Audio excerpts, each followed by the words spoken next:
Hello hi అండి. మనం ప్రస్తుతానికి హుజూర్నగర్లో పట్టణాధ్యక్షులు మనతో ఉన్నారు. ములకలపల్లి రాంబాబు గారు హుజూర్నగర్ పట్టణాధ్యక్షులుగా కొనసాగిస్తున్నారు బీఆర్ఎస్ పార్టీ నుంచి. గతంలో ప్రతిపక్షంలో ఉండటం జరిగింది. ఇక్కడ హుజూర్నగర్ నియోజకవర్గానికి మొత్తం కూడా సైదిరెడ్డి గారు ఎలాంటి అభివృద్ధి అందించిండో అతని ద్వారా అడిగి తెలుసుకునేందుకు ప్రయత్నం చేద్దాం. నమస్తే సార్. సార్, ఎట్లా ఉంది రాజకీయ పరిణామాలు, ఏ విధంగా ఉన్నాయి? ఈరోజు హుజూర్నగర్లో ఉత్తమ్ కుమార్ రెడ్డి మంత్రి అనే కానీ మంత్రి వచ్చి ఎలిఫ్యాడ్లో దిగి ఎలిఫ్యాడ్లో పోవడం, ప్రజలు కలిసే పరిస్థితి లేదు ఈరోజు మార్కెట్లో. ప్రజలందరూ కూడా చాలా ఇబ్బంది పడతారు. బీఆర్ఎస్ ప్రభుత్వం ఉన్నప్పుడు కేసీఆర్ నాయకత్వంలో సీఎం రిలీఫ్ ఫండ్ పేదలకి 10,000 రూపాయలు పెట్టినా కూడా సీఎం రిలీఫ్ ఫండ్ వచ్చింది. ఇవాళ సైరెడ్డి అప్పుడు బీఆర్ఎస్ కేసీఆర్ ప్రభుత్వం ఉన్నప్పుడు సైరెడ్డి అనేక సంక్షేమ పథకాలు తీసుకొచ్చి పేదలకి తీసుకొచ్చి అవన్నీ అభివృద్ధి చేసినాం. అభివృద్ధి చేసి ప్రజలలో కూడా ఇప్పటికి కూడా ప్రజలు కూడా ఏంటంటే ఉత్తమ్ కుమార్ ఎలిఫ్యాడ్ రాజకీయాలు ఉన్నాయి తప్ప ప్రజలను పట్టించుకునే పరిస్థితి లేదు. ఏ సమస్య వచ్చినా చెప్పుకుందాని పోతే ఉత్తమ్ కుమార్ లేడు, వచ్చిండు ఎలిఫ్యాడ్లో వెళ్ళిపోయిండు. అదే రాజకీయాలు నడుతుంది తప్ప ఇంకో దోనం లేదు. అసలుకి టీఆర్ఎస్ పార్టీ అభివృద్ధి చేసిందే కానొస్తుంది తప్ప కాంగ్రెస్ పార్టీ వచ్చి అభివృద్ధి చేసింది కూడా శూన్యం. ఇంతవరకు అభివృద్ధి అన్న మాట లేదు. హుజూర్నగర్లో ఇప్పుడు పోయినసారి వానలు వచ్చినప్పుడు కట్టలు జరిగిపోయి మేల చెరువు కట్ట దిగిపోయినాయి. 3 నెలలు కూడా నెల రోజులు పొలాలు ఎండిపోయినాయి. నీళ్ళ కొట్టే పరిస్థితి ఉన్నప్పుడు కూడా వాటర్ తేలేకపోయి ఉత్తమ్ కుమార్ నీళ్ళ శాఖ మంత్రి ఉండి కూడా వాటర్ తేలేకపోయింది. తేలేకపోయి ఆ పొలాలన్నీ ఎండిపోయిన దశలో వస్తే రైతులు అబోదిబో మొత్తుకుంటుంటే రైతులే మా బత్తాల ఉసుకునింపబోయి ఆ కట్ట మోపు చేసి రైతులు ఆపుకొని పండించుకున్న ఘనత ఉంది. ఇప్పుడు బూరుగడ్డ కాడ కూడా మన దిగిపోయింది. అది కాంగ్రెస్ పార్టీ నాయకులకి ఇచ్చారు, అది కాంట్రాక్టు మళ్ళీ దిగిపోయింది. అది కాంగ్రెస్ పార్టీ నాయకులకి ఇస్తే తెగిపోయి చెరువు మొత్తం దిగిపోయింది. అసలు దానికి అలాంటి ఏం ప్రయోగం లేకుండా అయిపోయింది. ఓకే సార్, మొన్న జరిగిన ఎన్నికలలో ప్రజలు మొత్తం కూడా నూతన మార్పు కావాలని చెప్పేసి మార్పు కోరుకున్నారు సార్. ఈ ప్రజల కోరిక మేరకు ఆ మార్పు నెరవేరిందంటారా? అసలు రేవంత్ రెడ్డిని జనాలు ఎక్స్పెక్ట్ చేశారు. రేవంత్ రెడ్డి మాకు జాబులు ఇస్తాడు, మా అందరు కుల సంఘాలు అందరూ సెట్ చేస్తారు అనే ఆలోచనతో అందరూ కలిసి ప్రజలు ఎన్నుకున్నారు. కానీ రేవంత్ రెడ్డి శూన్యమైపోయింది. ఇలా రైతులు పడిగాపులు కాస్తారు. ఆడవాళ్ళు మగవాళ్ళు అని కూడా ఈ రేకట్ల కోసం పోయినా కూడా పడిగాపులు కాస్తారు రైతులు. ఏడ కూడా అసలు లేకుండా ఉత్తమ్ కుమార్ రెడ్డి వెళ్ళిపోయిలో పోతుంది. ఉత్తమ్ కుమార్ చెప్పుకుందామంటే సమస్యలు చెప్పుకుందామంటే ఉత్తమ్ కుమార్ రెడ్డి ఉండట్లేదు. రైతులు అలో కోసం రైతులు పడతారు. ఈయన నీటి శాఖ మంత్రి అయ్యిండు, ఏ మంత్రి అయినా అసలు పట్టించుకునే పరిస్థితి లేదు. ఇక్కడ చాలా ఇబ్బంది పడతారు ప్రజలు కూడా. ఏడ కూడా అసలు ఏ పని లేకుండా చేస్తున్నారు. ఓకే సార్, మీరున్నప్పుడు సంక్షేమం ఏ విధంగా ఉంది సార్? మేము ఉన్నప్పుడు సంక్షేమం ప్రతి ఒక్క పేదవాడికి సంక్షేమ పథకాలు అందినాయి, ప్రతి ఒక్క ఇంటికి సంక్షేమ పథకాలు అందినాయి. ఏదైతే ఇప్పుడు గర్భిణీ స్త్రీలు డెలివరీ అయితే 12,000 రూపాయలు, మన ఆడపిల్లలకి అయితే 13,000 రూపాయలు, మగ పిల్లలకి 12,000 రూపాయలు మనమే ఇప్పించినాం. సీఎం రిలీఫ్ ఆడపిల్లలు జన్మిస్తుంది sir government CM kit, KCR kit ఇచ్చినాం మనమే. ఇంతవరకు ఆ కిట్ అన్నమాట లేదు. అది కళ్యాణ లక్ష్మి ఇచ్చినాం మనం, షాద్ ముబారక్ ఇచ్చినాం మనం.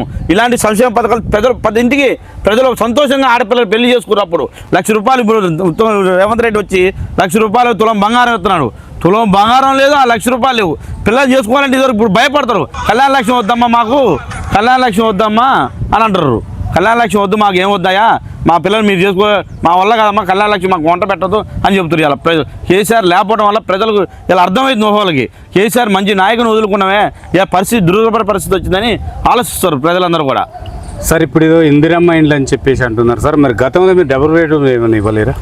గతంలో మున్సిపాలిటీకి డబుల్ బెడ్రూమ్లు శాంక్షన్ చేసినాం. బూరుగడ్డ, సీతారాంపురం, వెంకటాపురం ఇవన్నీ డబుల్ బెడ్రూమ్లు ఇచ్చినాం, అన్ని కట్టించినాం.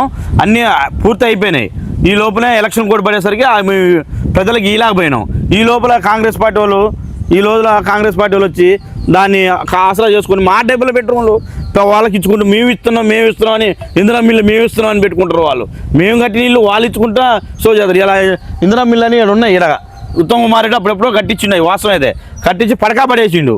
మళ్ళీ సైరెడ్డి కేసీఆర్ దగ్గర పోయి మాట్లాడి 300 జగదీష్ రెడ్డి గారు మా మంత్రి గారు జగదీష్ రెడ్డి గారు అండదండలతో 300 కోట్లు తీసుకొచ్చి ఈ ఇందిరా మిల్లుకి పెట్టిండు కేసీఆర్ ప్రభుత్వంలో. ఆ డబ్బులతో ఉత్తమ్ కుమార్ రెడ్డి అలా ఇందిరా మిల్లు బాగా చేసి ఇందిరా మిల్లు అని పెట్టుకుంటుండు ఉత్తమ్ కుమార్ రూపాయి తీసుకొచ్చింది లేదు, నాకు దాఖలాలు లేవు. అలా అంటే సార్, అవి మీరు కట్టించిన ఇల్లు అంటారా? అవి మేము కట్టించిన ఇల్లు కాదు, ఉత్తమ్ కుమార్ రెడ్డి కట్టించింది. దానికి నిధులు మామూలుగా గోడలు కట్టించి ఇచ్చిపెట్టిండు. అది ఆ తలుపులు కిటికీలు అన్నీ ఎవరు పడితే వాళ్ళు దింగిపోయి రాదు. అలా అసలు దొంగతనం చేశారు అందరూ. చేస్తే అప్పుడు మా సైరెడ్డి గారు వచ్చి 300 కోట్లు శాంక్షన్ చేసుకొచ్చి కేసీఆర్ దగ్గర పోయి కూర్చొని అయ్యా సార్ ఇది పరిస్థితి అని చెప్తే కేసీఆర్ 300 కోట్లు శాంక్షన్ చేస్తే జగదీష్ రెడ్డి దగ్గర పోయి బదిలాడు. జగదీష్ రెడ్డి గారు 300 కోట్లు శాంక్షన్ చేస్తే ఆ శాంక్షన్ డబ్బులతోనే ఉత్తమ్ కుమార్ రెడ్డి అలా వాడిని కట్టించింది, డెవలప్ చేసింది. మళ్ళీ మా ప్రభుత్వం వస్తే చేసి ఇద్దాం అనుకున్నాం అందరికీ. ఓకే సార్, ఇప్పుడు గతం ఎప్పటి నుంచో ఇక్కడ కాంగ్రెస్ పార్టీకి కంచుకోట అని అంటారు సార్. మరి మీరు 2.5 సంవత్సరాలు పరిపాలించిన సైదిరెడ్డి గారు ఈ పట్టణాన్ని ఏ విధంగా అభివృద్ధి చేసిండు? సైదిరెడ్డి గారు జగదీష్ రెడ్డికి కేసీఆర్ కేటీఆర్ మంచి సన్నిహితంగా ఉంటాడు. సన్నిహితంగా ఉండి అప్పుడు హుజూర్నగర్కి ఎమ్మెల్యే ఉన్నా కూడా చాలా నిధులు తీసుకొచ్చిండు. ఈ రింగ్ రోడ్డు కూడా ఉత్తమ్ కుమార్ శాంక్షన్ చేసి కొబ్బరికాయ కొట్టి ఇచ్చి పెడితే సైరెడ్డి హయాంలో రింగ్ రోడ్డు కూడా మొత్తం ఇల్లులు మొత్తం కూడా కాలకొట్టి ఇల్లు అడ్డ వచ్చినా తీపిచ్చి సైరెడ్డి మొత్తం శాంక్షన్ చెప్పి సైరెడ్డి అభివృద్ధి బాగా చేసిండు హుజూర్నగర్లో. కేసీఆర్ దయ వల్ల, జగదీష్ రెడ్డి దయ వల్ల అభివృద్ధి బాగా చేసిండు.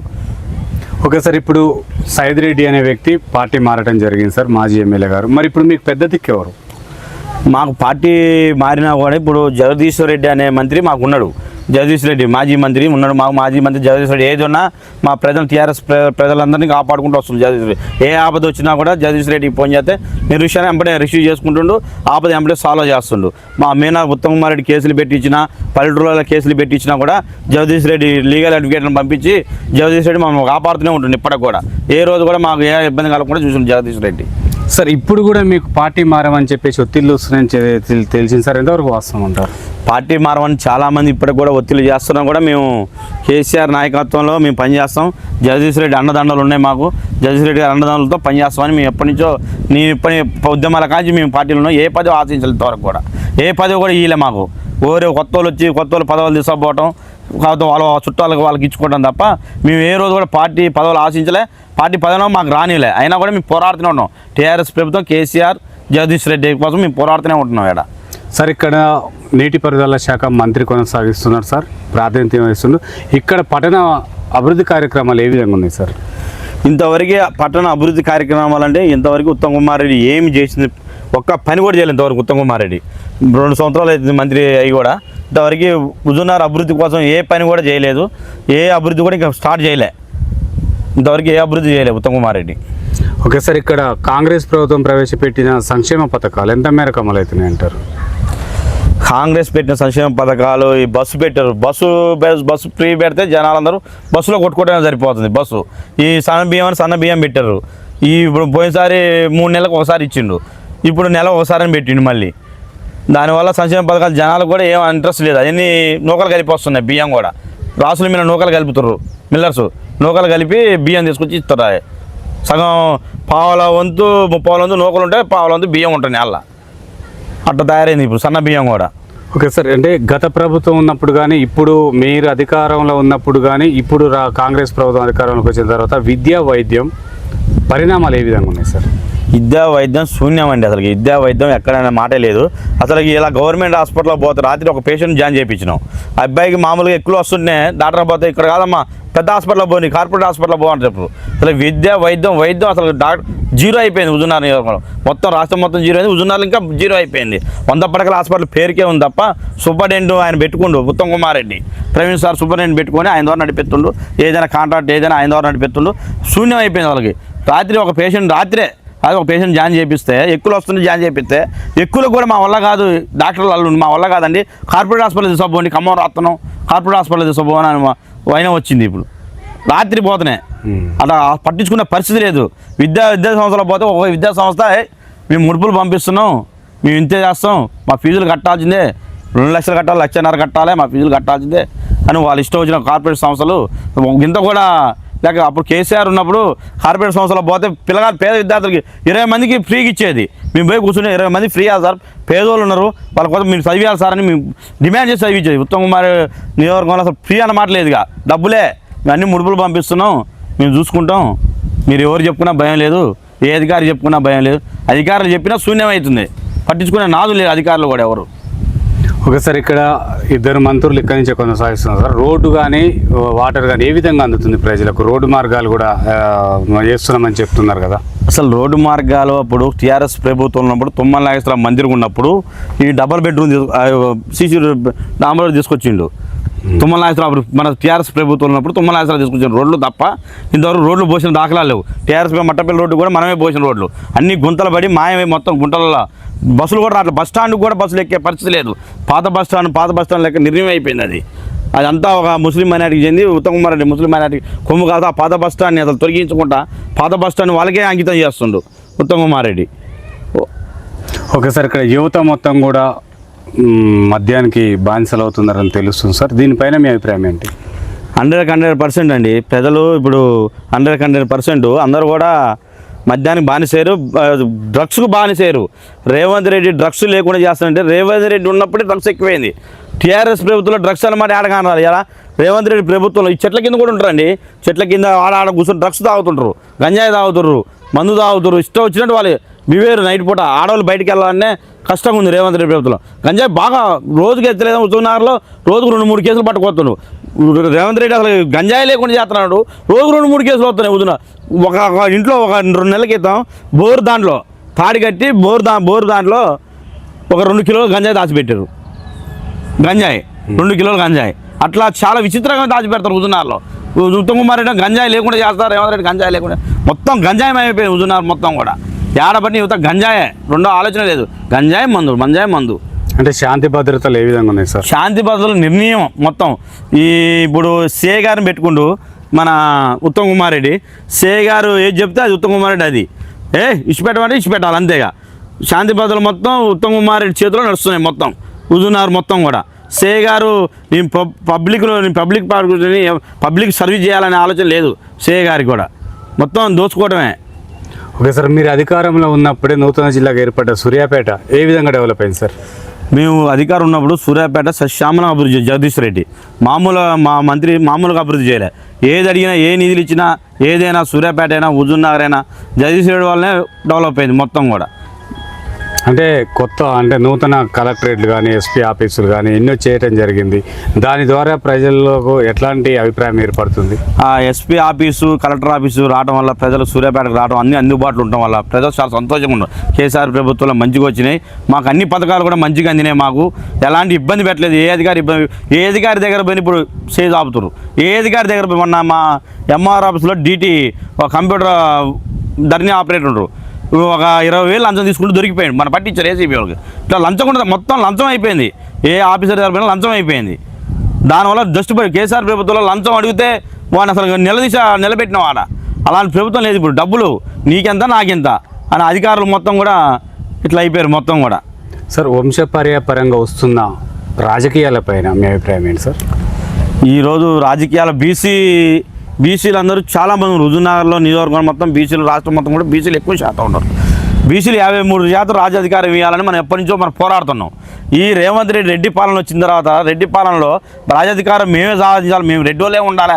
ఏడపెట్టిన రెడ్డోలు ఉత్తమ్ కుమార్ రెడ్డి భార్య ఉత్తమ్ కుమార్ రెడ్డి వీళ్ళిద్దరే ఇక్కడ హుజూర్నగర్లో.